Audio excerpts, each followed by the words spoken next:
This auditorium is new for me. I graduated from IIM Calcutta 51 years ago, having,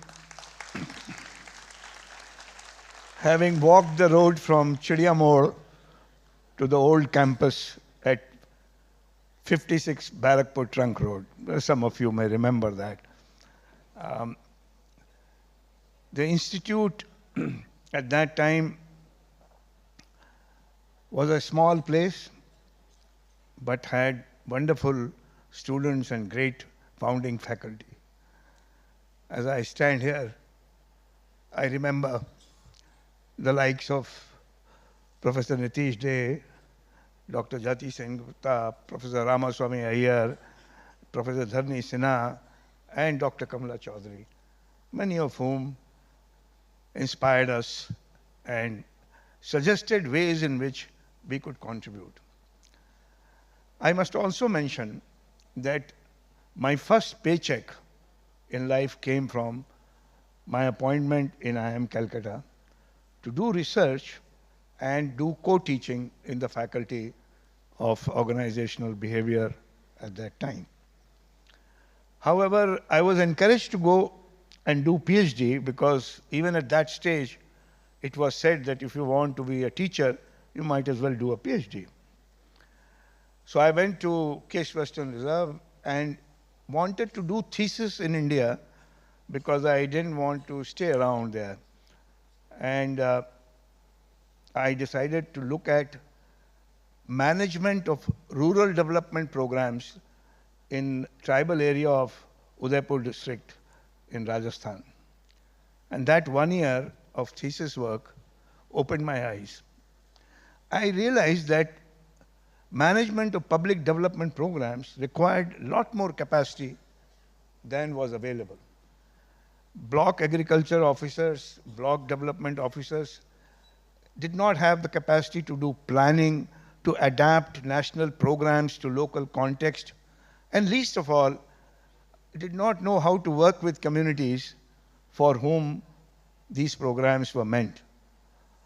So that 1 year of experience taught me that without people's own participation, no program can become sustainable. And in order for that participation to emerge, we have to learn to value communities' own knowledge, even if they have not been to IIM. And that realization became the foundational principle of participatory research. We began to realize that knowledge resides even outside the alma maters of this kind. And that knowledge based on experience and generational wisdom requires to be harnessed when we want to add modern, new knowledge. And as the citation says, I went on to set up PRIA, and primarily to build the bottom-up participatory approaches for sustainable development in our society. And over the years, that methodology gained a lot of acceptance. In the last 8-9 years, I have been, as was mentioned by the director, I have been involved in social responsibility of higher education. As UNESCO co-chair for last 12 years, and I've worked very closely with national education policy in its formulation. And the fundamental principle of social responsibility is that higher education is only partly meant for our individual gain and benefit, but its primary purpose is public good. And in order for that public good to happen, higher education must find a way to serve the society around.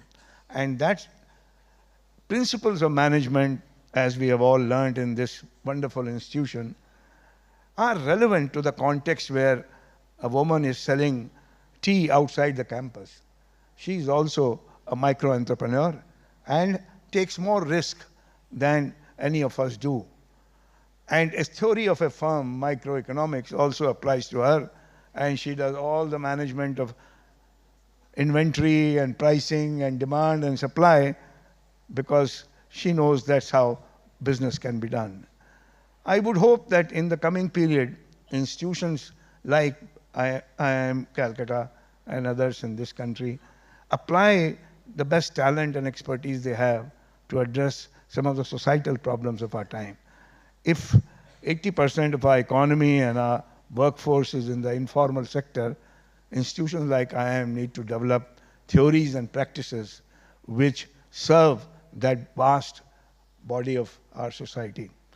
And I hope that this recognition that I have received will inspire not only those of you who are in the MBA program now, but also some of you who may aspire to send your children here as well.